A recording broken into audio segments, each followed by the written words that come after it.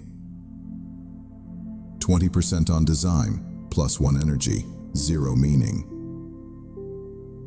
20% on design, +1 energy, 0 meaning. 20% on design, +1 energy, 0 meaning. 20% on design, +1 energy, 0 meaning. 20% on design, +1 energy, 0 meaning. 20% on design, +1 energy, +2 meaning. 10% on mentoring, +2 energy, +2 meaning. Signature sentence emerged. I translate complexity into calm and grow builders. We built his 4 hats day, a Sabbath of attention Wednesday mornings, and a boundary script. We make decisions in documents. Meetings are for disagreements. He promoted his empathy to research, not rescue. 3 months later, fewer urgent pings, 1 published internal guide, and 2 mentees flourishing. He didn't escape work. He turned it into a vessel that could carry his life without leaks. 12. 30 days to a truer work life. Small, boring, holy. Week 1. Ledgers plus signature sentence. Eliminate, automate, batch 1-2/0 task. Week 2. 4 hats day, 4 check marks, 3 times, 1 boundary email. Week 3. Sabbath of attention, 2 hours, twice. Finish ritual used 4 times. Week 4. Money contracts, enough plus dignity rate. 1 threshold conversation, scope not exit, unless it's time. If you miss a day, you didn't fail your calling. You resumed your apprenticeship. Calling is not a spotlight. It's a steady lamp you learn to carry through weather. One morning soon, you'll open your calendar, and it won't look like a cage. There will be squares of breath where your signature lives, rails where panic once ruled, a number that means enough, and a small lamp on Wednesdays where you remember why any of this matters. The culture may still run hot and fast, but you will sail, not spin, because you are spending your life, not bleeding it. Stand up. 2 quiet sighs. Whisper your signature sentence. Choose 1 ugly move and 1 honest artifact. Protect your 2-hour lamp this week. Work will not make you whole, but your way of working can honor the wholeness you're becoming. Individuation is a conversation with time. The psyche wants wholeness. The calendar sets terms. Somewhere between your first breath and your last, you are asked to trade hours for meaning, to spend attention like a currency that never issues refunds. Most days we behave as if time were a hallway with no end. Then life opens a door marked finite. A diagnosis in the family, a friend gone too soon, a birthday that sounds like a bell, and we hear the old whisper Jung heard beneath symptom and story alike. Live what is yours to live before you cannot. Mortality is not a threat. It is a mentor with blunt manners. Sit with it, and priorities unclench. The question is not, how do I avoid endings? It is, how do I let endings educate me without making me small? Psychology has a phrase, future time perspective, for the way our sense of remaining time shapes choices. When time feels endless, we collect possibilities. When time feels short, we choose depth. Individuation is the art of choosing depth with no guarantee about length. Begin with a practice that refuses melodrama and builds clarity. The small obituary. Not the grand newspaper kind, 3 sentences you can write on a Tuesday. She protected what mattered and returned what wasn't hers. He told the truth before it turned into resentment. They built rooms where people could breathe. Write yours. Tape it inside a cabinet you open daily. Do not chase perfection. Chase legibility. When a decision arrives, this job or that, this promise or none, hold it beside those 3 lines. Ask, Does this move me toward or away from the sentences I mean to die with? Mortality becomes a compass, not a punishment. Next, audit your time signatures the way a musician checks tempo. Some hours are harvest. You reap what you've planted. Some are sowing. You lay ground for futures you may not see. And some are leakage, habitual scrolls, arguments you've already had, loops of self-accusation that never graduate into repair. You don't need an app, you need honesty. For 1 week, mark 3 colors in your planner: harvest, sowing, leakage. At week's end, shift 1 hour from leakage to sowing. Only 1. Mortality is disciplined, not frantic. A life changes by repeated reallocations more than by one grand vow. Memento mori does not mean live in dread. It means arrange your week so your death would not embarrass your life. Try a 36-hour horizon rule for the decisions that keep stalling. If this were your last 36 hours, which email gets the truest sentence? Which conversation needs the gentlest no? Which hour belongs to the thing you'd regret never starting? Make one move accordingly, then return to ordinary time. We are not meant to live as if dying. We are meant to decide as if alive and finite. Grief will visit, sometimes as thunder, sometimes as a rain that lingers for years. Do not exile it from your calendar. Give it a chair in your week, half an hour with a photograph, a walk to the tree where you told the truth once, a letter you write and do not send. When grief is scheduled, it stops stealing every room. It becomes a sacrament of memory instead of a flood of avoidance. The dead do not want you trapped in mausoleums of what if. They want you to build rooms with windows. Let sorrow oxygenate the present, not suffocate it. Legacy is a word that panics people because they imagine statues. Think smaller and kinder. Legacy is useful leaving. 7 voice notes for your child about what to do when friendship breaks. A recipe card that names the story behind the soup. A Google Doc titled, "If I'm Gone, Start Here," with passwords and wishes and love that speaks in bullet points. The psyche relaxes when practical tenderness meets mythic love. Mortality appreciates checklists. There is another teacher in the room with death: play. Without play, mortality becomes an accountant and life turns into inventory. With play, even endings apprentice themselves to curiosity. If you cannot remember the last time you made something pointless and true, schedule a ridiculous hour this week. Build a small, unnecessary thing. Paper boat, 4-line poem, strange melody. Then show it to no one, or one safe person. The animal in you will wag. That wagging signals the self that life is not merely maintenance. Courage is not a mood. It is the choreography you can perform when afraid. Write a courage protocol fit for your nervous system. 1. 2 size. Name the room, kitchen, train, office. 2. 1 sentence that anchors your obituary line to this moment. I tell the truth before resentment. 3. 1 act you can complete in 5 minutes that proves it. Send the email. Delete the draft you keep polishing to avoid shipping. Place your hand on your chest and ask for a pause. Repeat this enough times and fear learns your rhythm. It starts arriving late to the scene it used to own. We also need a theology of enough. Death stands at the door. Perfection keeps you in the hallway. Individuation does not require maximum impact. It requires fidelity. Choose one enough scale for your craft or care. What is an honest version of this talk, painting, meal, meeting, run? Ship that. The grave is not scoring you. It is asking whether you spent your life as if it were yours. A story, then a plan. Amara spent a decade managing projects that multiplied like anxieties. Her father's sudden illness collapsed her illusion of later. She wrote 3 obituary lines and placed them by her kettle. She marked her calendar: harvest, sowing, leakage. Leakages glowed like emergency exits taped shut. She moved 1 hour each week from leakage to sowing, a course she wanted to create for first-time managers who lead with dignity. She drafted the opening module during a ridiculous hour, where she let herself be earnest and imprecise. She created a courage protocol for hard conversations with her boss. In 6 months, nothing dramatic happened. except that she slept more, shipped a small course, and cried on Sunday nights less. Death had not left the room. It had taken a seat where it could see the windows. A 30-day mortality weave that will not burn you. Week 1. Write the 3-line obituary. Color your calendar. Shift 1 hour from leakage to sowing. Week 2. Install the 36-hour horizon for one decision.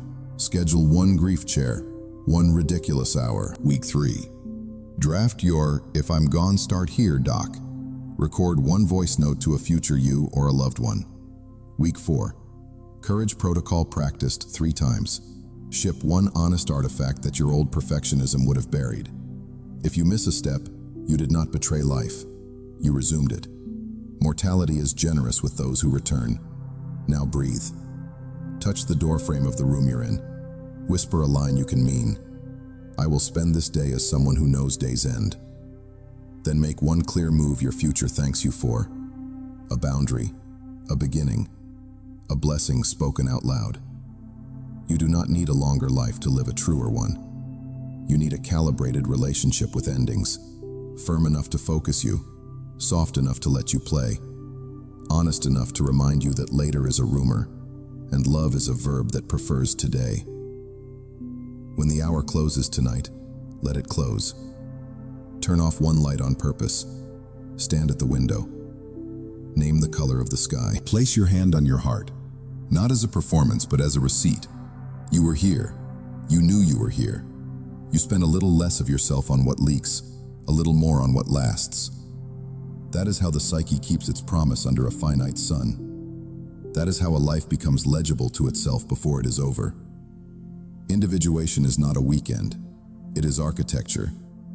You've met your dreams at midnight, hired archetypes to work the day, given your nervous system a language, cleaned your love, told the truth at the office, and placed your hands on the clock without panic. Now the question becomes ordinary and holy. How do I keep this? Not as a mood or a sprint, but as a house I can live in when weather turns. Jung wrote as a physician of the soul. Monastics answered as engineers of days.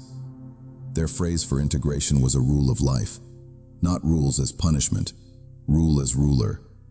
A straight edge you can lay against a trembling hour. What follows is a humane rule, no sainthood required, that braids the threads you've gathered. Dream, symbol, body, bond, work, time. Think of it as scaffolding for a life that remembers itself. The 3 thresholds of a day. Morning, orientation. Before the phone chooses your weather, choose your world. Sit for 6 minutes. 3 on focused attention, breath as anchor. 3 on open monitoring, sounds and sensations passing. Whisper a line that belongs to you, your obituary sentence or relational vow, on a long exhale. Then write one sentence that will make this day honest if nothing else happens. This is your definition of done for a soul. Midday, repair. Noon is where momentum phrase. Stand, 2 physiology size. Window, light. Ask the sage question. What one move now removes 5 later? Make it. If you're flooded, this moment is not that moment. If you're numb, 4 chairs lap inside your notebook. Fact, feeling, need, negotiation. 4 lines, no theater. Evening, return. Close your computer as a ritual, not a flinch. Candle, 1 page of 3-page dump or a short list. What I moved. What moved me? What needs mercy? Write a single dream invitation at the top of your notebook. Show me what helps me honor my truth tomorrow. Put the pen down open, like a docklight for the night boat. These thresholds aren't religion, they are hinges. Doors don't work without them. 2, weekly weave. Housekeeping for a psyche Sabbath of attention, 2 hours. 1 window a week where depth is legal. Half is making, creator. Half is walking without input, lover, sage. If you lead, protect this for your team too. Dignity scales. Calm plan. 3 lines, Sunday night. 1 foreseeable friction. 2, my pre-ritual, sigh, sentence, stance. 3, my repair if I slip. Dream circle or silent hour, 30 minutes. Alone or with one trusted other. Amplify 1 image from the week. Ask it, what do you want me to know? Then, Take one left turn action that honors its direction. Boundary calendar. Schedule one structural, one emotional, and one energetic boundary. Check them off like deliveries. Boundaries kept become belonging you can stand in. Third monthly descent. Shadow with a job. Once a month, run the shadow internship. Write the mask you wore most. The helpful one, the brilliant one, the easygoing partner. List what it suppressed. Anger, appetite, audacity, rest. Assign one legal job for the next 30 days. Anger writes policies. Appetite cooks and eats slowly. Audacity pitches. Rest guards Friday night. Shadow with a contract becomes talent. Shadow without one becomes sabotage. Add a non-negotiables review. Safety lines that do not move. No physical harm or threat. No chronic contempt. No coercion disguised as closeness. No sabotage of repair. If one is crossed, your path shifts from alchemy to exit. Courage has doors. 4. Seasonal audit. Time, place, and pilgrimage. 4 times a year, take 2 hours for a ledger of reality. Time/energy/meaning across your tasks. End 3 contracts that are leakage. Promote 2 that are life. Write a stage card for the season. Abyss/call/return, plus the courage you'll practice. 5% truer sentence, decisive closure. Felt reference before send. Choose a pilgrimage proportional to your life. It might be 10,000 steps through your city with your phone on airplane mode. It might be a day by water with a notebook. It might be a train to visit the street where you first told the truth. Pilgrimage is not distance. It is deliberate footing. You go to remember you are a walker, not a scroll. 5. Rooms with windows. Environment as silent mentor.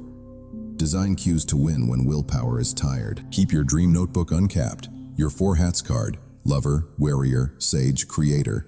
By the keyboard. Your relational vow near the table where conflict begins. Your 3-sentence boundary scripted in your notes app. Put a small altar of images where you dress. 1 symbol from a dream. 1 photo of someone who loved you without bill. 1 object from the earth. Rituals stick when beauty agrees.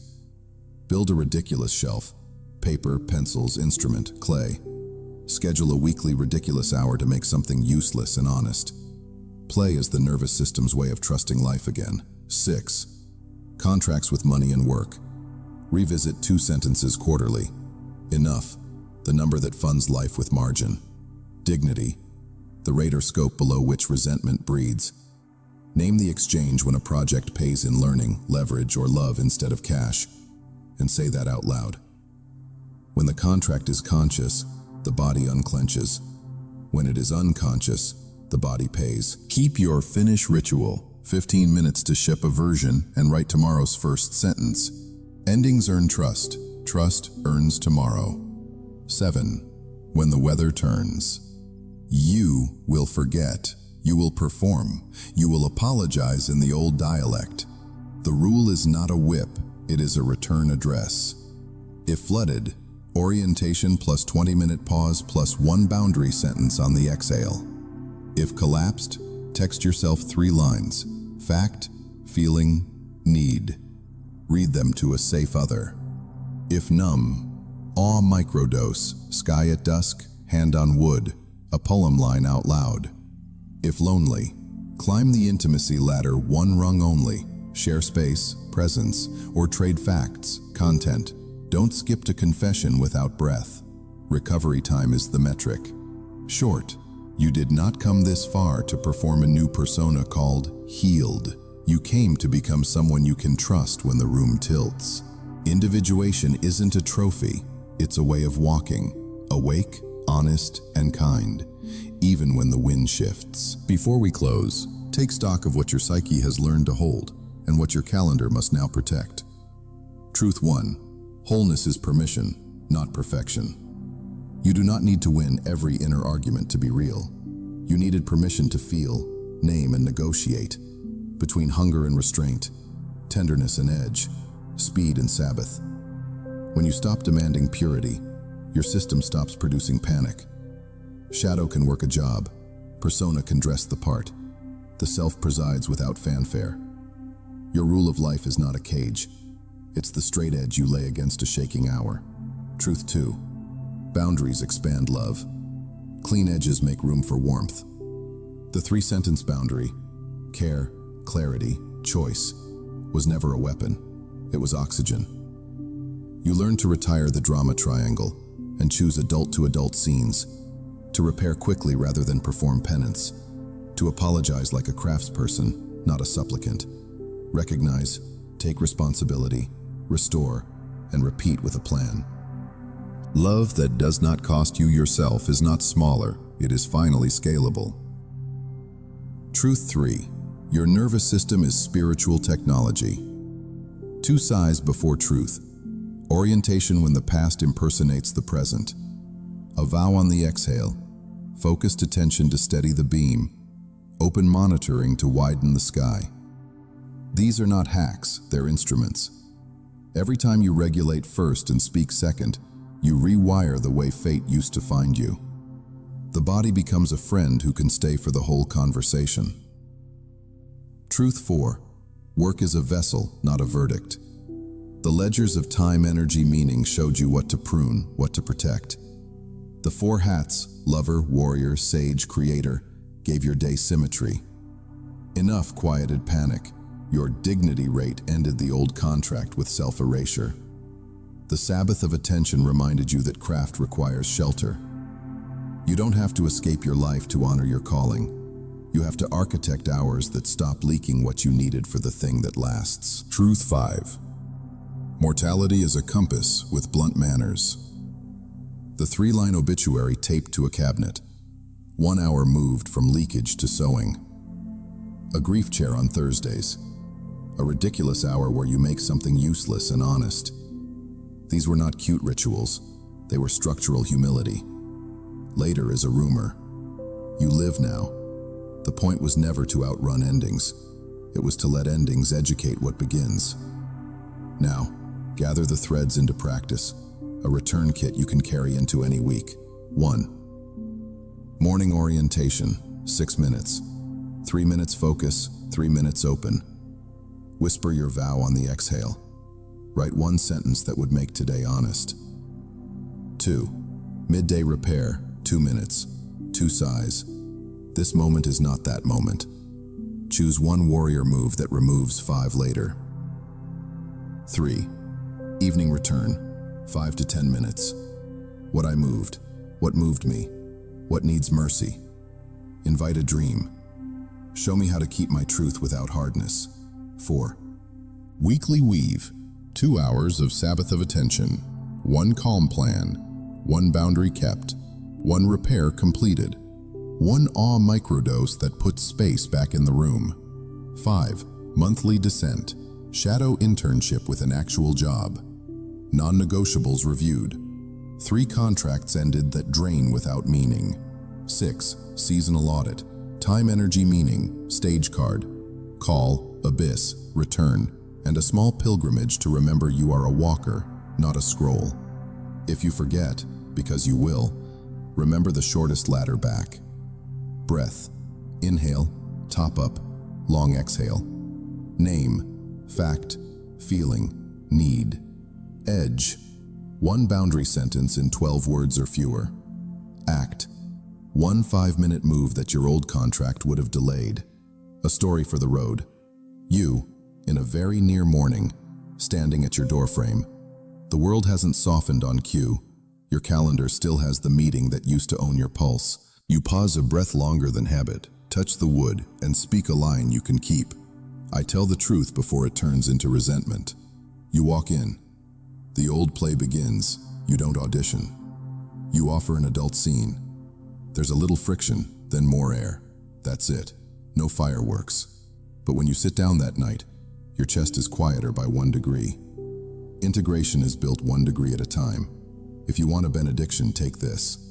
May your edges be clear, your warmth be safe, your work be honest, your hours be yours, and your endings teach you gentleness with beginnings. May you practice small fidelity where you once attempted grand performance. May you feel your life while it's happening and spend yourself on what outlives noise. Before we close, choose your first honest inch for tomorrow. A boundary you'll speak on the exhale, A single artifact you'll ship, imperfect and alive. A grief you'll seat for half an hour so it stops stealing the day. A ridiculous, beautiful thing you'll make for no reason but breath. Write it on a scrap of paper. Put it where your hand will find it before your phone does. And now a quiet invitation. If this work steadied something in you, don't keep it rare. Share one practice with one person who is ready. Not to teach them who to be, but to remind them they already are. This is how cultures shift. Two psyches at a time, refusing to buy closeness with self-abandonment, refusing to spend life on loops that never learn, refusing to call leakage love. I'll meet you, not at the finish line, but at the next threshold. Another doorframe, another breath, another sentence you can mean. Bring your vow, bring your humor, bring a pen that writes in the weather you actually live in. Your life is not waiting for a better you. It is waiting for your truer cadence. Start with the inch you can keep.